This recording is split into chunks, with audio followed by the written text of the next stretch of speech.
Kasi itong mga reactors na to, na mga balahura, always kinakabit ang pangalan ng Jomcar sa Yangmi. Wala pong Jomcar sa Yangmi, guys. Umalis na po ako. Para matahimik itong mga balahurang reactor. Ano Yangmi, hindi na po nakakabit ang Jomcar. Ayan, mega love shoutout po. Wait. Kasi itong mga reactors na to, na mga balahura, Ayan. Mga reactors daw na balahura. Dito guys, wait lang ha. Inaayos lang natin yung video clip. Ay, bigay lang ako ng aking opinion dito sa si Yang Mi ay hindi na connected sa Jomcar. Yan. Mismo nanggaling ko sa kanya. Hindi na raw siya connected sa Jomcar. Pero baka balahura ka naman, wagas. Ito lang naman din yung maganda, Yang Mi, na kung noon pa ay tinuldukan mo, di sana ay hindi na nagkaroon ng mga issue sa pagitan mo ng iyong grupo at sa grupo ng isang mga sponsor din. No? Kasi, wait lang muna, may paririnig muna ako guys. Pakiclick naman po muna guys ng thumbs up. Nang sa ganun iswak sa panlasa po ng YouTube. Eto, paririnig ko lang, no? Ay, makabalahura ka naman ay wagas. Ano ba tawag doon sa mga pinopost mo? Asaring. Kung dito sa iyong mga video, sa live mo, ay hindi ka, sabihin na natin, mabait ka. Anong tawag doon sa mga post mo sa timeline mo, sa Facebook mo? Diba? Doon, parang nagpo-provoke ka doon, naghahamon ka doon ng away, paparinig. Anong tawag doon? So, makabalahura ka naman, wagas. So, dito may nag-comment, guys. Pakinggan po natin. Pasensya na at huli na po nag-upload. Meron po tayong inaayos. May inaayos po ako. Ayun. Ito na. May nag-comment dito, binasa niya. Wait. ano Yangmi, hindi na po nakakabit ang Jomcar. Yon, ang sabi sana Yangmi ay hindi na nakakabit ang Jomcar. So, ibig sabihin, sa kanya. No, tuloy. May nag-comment na, ayun ay binasa niya. Kasi itong mga reactors na to, na mga balahura, always kinakabit ang pangalan ng Jomcar sa Yangmi. Makabalahura ka naman, wagas. Kasi itong mga reaktor na to, na mga balahura, always nakakabit ang pangalan sa Yangmi. Bakit nga ba? Yun ang tanong. Bakit nakakabit sa iyo lagi ang Jomcar? Kasi, di ba hindi ka na sponsor? Hindi ka naman talaga totaling sponsor. Ang pagkakaalam ko, founder ka lang, may hawak kang sponsor. So, meron mga sponsor para sa Jomcar. So, di ba hindi na kayo, hindi iba na yung tinutulungan ng team mo, ang Micris na. Di ba? So, bakit hindi mo tinuldukan o hindi mo tinapos man lang nakapag-announce ka na, wag na ninyo akong i-link sa Jomcar kasi hindi na kami mag-support sa Jomcar. Micris na nga kami sinusuportahan. Mula sa araw na ito ay tinutuldukan ko na. Yon, mga ganong tipo. Dapat nun pa yun. Tuloy muna tayo. Dami ko palang ngaw dito, no? Wait lang, parinig ko muna sa inyo, no? Ng isang diretso. Wait. Ano Yangmi, hindi na po nakakabit ang Jomcar. Kasi itong mga reactors na to, na mga balahura, always kinakabit ang pangalan ng Jomcar sa Yangmi. Wala na pong Jomcar sa Yangmi, guys. Umalis na po ako. Yun ang maganda. Alam mo kung bakit hindi nawawala yung issue sa'yo dahil nandyan ang Jomcar. Kasi hindi mo tinuldukan. Dapat nun pa, tinapos mo na sinabi mong wala na ako sa Jomcar, nasa Micris na tinutulungan ng aking grupo, kaya magtigil na kayo. Hindi ka nag-announce. Ang tagal ng panahon. Ang tagal ng may issue na ibinabato sa'yo patungkol sa Jomcar, sa ibang mga sponsor na sabihin na natin meron silang hinahabol. Ano ba yung hinahabol? Naghahanapan. Dapat nun pa yun. Tinuldukan mo kung gusto mo ng peace of mind, kung gusto mo ng kapayapaan, or ayaw mo ikaw ay malilink sa Jomcar, noon pa sana tinuldukan mo. Ito opinion ko lang to. Ganito lang ako magsalita, may pakumpas-kumpas ng kamay. Kung noon pa tinapos mo na yan, wala ka sanang issue. So ngayon wala ka na sa Jomcar. Akong Jomcar sa Yangmi, guys. Umalis na po ako. Tapos? Para matahimik ako ng mga balahurang reactor. Para daw matahimik ang mga balahurang reactor. Makabalahura ka naman, wagas. So ngayon sa tingin mo ba, ngayon na ikaw ay umalis na sa Jomcar 18, may peace of mind? Paano magkakaroon ng peace of mind kung nag-iiwan ka ng ganitong salita na yung mga balahurang reaktor? No, dapat pangunahan mo din. Kasi nga, ito ka, nagsalita ka ng balahura. Hindi balahura. Baka nare-real talk ka? Ano tawag doon sa pinupost mo pa sa ring? Noon before, nag-post ka na sana saktan ng tiyan ang mga reaktor. Ano tawag doon? Ha? O, sabi ko nga sa iyo, ngayon ay, di ba, umalis ka na sa Jomcar 18. Noon pa nga sana, tinuldukan mo, tinapos mo. No? Kung kailan malala na, kung sakit ay acute na, saka pa lang pupula, saka pa lang kikilos, ay malala na. Ikaw mismo dapat nagdesisyon. Kung hindi ka na susuporta, kung hindi na yung team mo ay hindi na kayo susuporta sa Jomcar, nag-announce ka. Oh, hindi na po kami susuporta sa Jomcar dahil ang Jomcar po ay amin ang natulungan. So, wag na po kayong mag-topic or wag nyo na akong i-issue. Wag nyo nang i-link yung pangalan ko sa Jomcar dahil kami po ay support na sa MyChris. Ganon sana.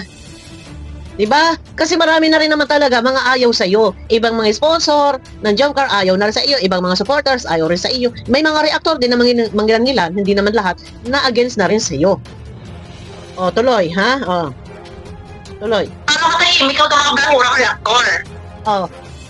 Hindi kayo makahimik eh. Lagi nyo, tumatahimik na ako, stinusin nyo pa rin pangalan ko sa mga comment section nyo, binabasa nyo. Binabasa na sa comment section, binabasa daw ng mga reactor. Uy. Dapat nga kasi nun pa, winakasan mo na yan. Paano nga hindi nga matapos-tapos yung issue? Eh hindi naman na ikaw nag-support sa Jomcar, pero ayaw mo palang i-announce. Bakit? Ha? Pagka ganun hindi na kayo nag-support, bitawan mo Jomcar, nasa MyChris na kayo, magsabi ka. Oh, wala na ako sa Jomcar, wala na ako pakialam dyan, nakatulong naman na kami. So MyChris na ang aming sinusuportahan ngayon. So manahimik na kayo. Ganon. Ay hindi eh. Ang tanong nga, bakit hindi ka kaagad nagpaalam? Or hindi mo iniwan? Hindi mo, kumbaga parang kahit hindi na Jomcar ang sinusuportahan mo, ayaw mong i-announce. Bakit? Yun ang tanong eh, bakit? Unang-una sa Jomcar 18 ka mas sumikat bilang founder. Bakit? Hindi mo mabitawan or hindi mo mapangatawanan na ako'y umalis na po sa Jomcar 18. Huwag niyo na akong i-link. Na alam mo naman na marami talaga yun ang gagalaite, nagagalit sa iyo. Ito maayos naman yung reaction ko dito. Ang highlight ng topic ko, dapat noon pa. Ini-announce mo to. Kasagsagang, no, di ba, sabi mo, hindi ka na Jomcar 18 or ano na, pinigilan ka ni Kuya. Sabi ni Kuya, ay sige, babalik ka na. So, hindi mo yun binawi, parang nakinig ka kay Kuya. Lumalabas kasi doon na parang tinanggap mo yung offer ni Kuya na, sabi ni Kuya, wag mong iwanan yung Jomcar 18. Parang lumalabas doon na tinanggap mo yun. So, hindi mo ulit, kumbaga, hindi mo na itinuloy. Diba? Oh, tuloy mo na. Ano on guys, yung may isang already connected sa Jomcar. Hindi na. Hindi ka nag-connected pa sa Jomcar. O sige, ito lang, ganun. O, kailan ba ito? May nagpasa lang po sa akin eh. O, kung ito ay kailan lang na sinabi, kung ilang araw lang ang lumipas ito, sabi ko nga, ang highlight ng topic natin, dapat noon mo pa yan sinabi para hindi ka laging nai-issuehan.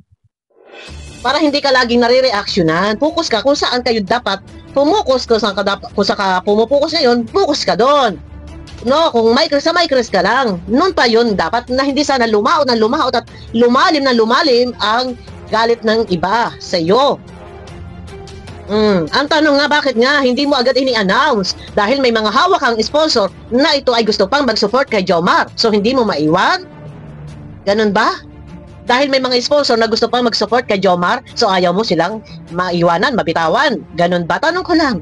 Yun ba ang dahilan ko? Bakit hindi ka lang makapagpaalam, hindi mo magawang makapagpaalam? Dahil merong ilan sa mga sponsor na hawak mo na ang gustong suportahan ay ang love team na Jomcar. Yan ba ang kadahilanan? Tanong ko lang. Dahil sa sponsor na gusto ng sponsor suportahan ang Jomcar, kaya hindi mo mai-announce. So ngayon, ito nakapag-announce ka na. Huli na lahat.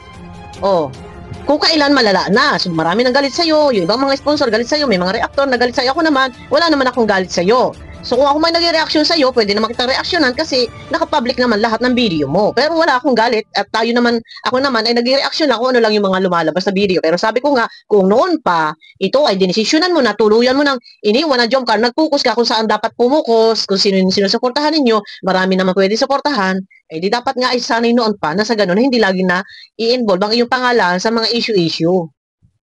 Ang pinakamasakit nga nito, no? Nagbibitaw ka ng salita na balahurang reaktor. Sa tingin mo ba makakabuti ito, maganda ito pag narinig ng mga reaktor? Makakabuti ba ito? Mapupurihan ka ba dito? O hindi. Nag-iiwan ka lang ng ang tawag ito, nag-iiwan ka pa ng isang panibagong ikasasama ng loob, ikagagalit ng mga reaktor. Dapat hindi ka na magsasalita ng ganon. O, di ba? Yun lang naman ang akin naman. Ay, yun naman pala, magpapaalam ka rin lang naman, ay di dapat nga sanay noon pa nang hindi lumaot na lumaot at hindi laging naliling ang pangalan mo, dapat noon tayo winakasan mo. Kaya nga sabi ko, bakit hindi mo maiwanan? Dahil may mga hawak ang sponsor na support pa rin kay Jomar at Carla. Kaya hindi mo sila maiwan, ang gusto mo ihawak mo pa rin sila. Oh, yun ang ano doon. Pero pagka ganon, huwag kang magtaka kasi sabi ko nga, kung hanggat na dyan ka, maraming umuusig, bumabati ko sa iyo, no choice, wala kang magagawa. Kasi, nakaano ka vlogger ka So, na lumalabas ka sa social media, nagbibitaw ka ng mga pahayag ng ganito, so expected mo na lahat hindi magugustuhan. Yung mga binibitawan mo salita, lalo pa sa salita mong ito, may binibigkas ka ditong balahura, or may mga reactor ka pa binibigkas dito, no? Wala kang pinipinpoint, basta reactor. So, mga reactor. Oh, wait. Hindi na po nakakabit ang jumcar. Kasi itong mga reactor sa to na mga balahura. So in general na to pangkalahatan na kasi itong oh wait. Nakakabit ang jumcar. Kasi itong mga reactor sa So kalahatan na to, mga reactor na balahura. Mga reactor sa to na mga balahura or makabalahura ka, wagas So ngayon pag nare-reaksyonan ka ng mga reactor, hindi mo rin magugustuhan, ingat ka na lang pagsasalita sa pagbibitaw ng salita. Nang sa ganun, hindi ka nabubutasan. Totoo to. No, hindi ako galit sa'yo. Wala ako personal na galit sa'yo. Kung ano pa man, ako naman nag-i-reaction lang. Para hindi ka nabubutasan, mag-iingat ka sa bawat bibitawan mong salita at kada post mo. Ang dami mong post kaya. Araw-araw, nagpo-post ka ng pasaring. Sa tingin mo ba, makakabuti to? Hindi. Ikaw parang nagpo-provoke ka ng away. Pinoprovoke mo yung mga tao may galit sa'yo. Pasaring ka. So, hindi makakabuti. Yon, no? O, sabi ko nga sa inyo, kung nun pa ay ikaw ay nagdesisyon na iniwan mo ng tuluyan, nag-announce ka, ay di sana hindi ka na nare-reaksyonan at hindi nalilink ang pangalan mo sa jumcar, sa mga issue. O, yun lang naman. Bibitaw ka rin lang pala kung kailan huli ng lahat. Marami nang galit sa'yo, marami ka ng kalaban, marami nang naiinis sa'yo. O, yun naman pala Tapos ngayon, nagbitaw ka ng pahayag na ganito, sa mga balahurang reactor pa talaga ini-address. O, yun lang ang mantot doon. Next time, mag-iingat ka para hindi ka na bubutasan. Kasi makakapuntos ang reaktor mabubutasan ka dito sa mga reaktor na balahura. Hindi lahat mo na. Ayun na guys. Abangan nyo ako sa aking next video. Mega love shoutout po sa inyo lahat at pakiclick naman po ng thumbs up. Nang sa ganun ay swak sa panlasa po ni YouTube. Abangan nyo ako sa aking next video.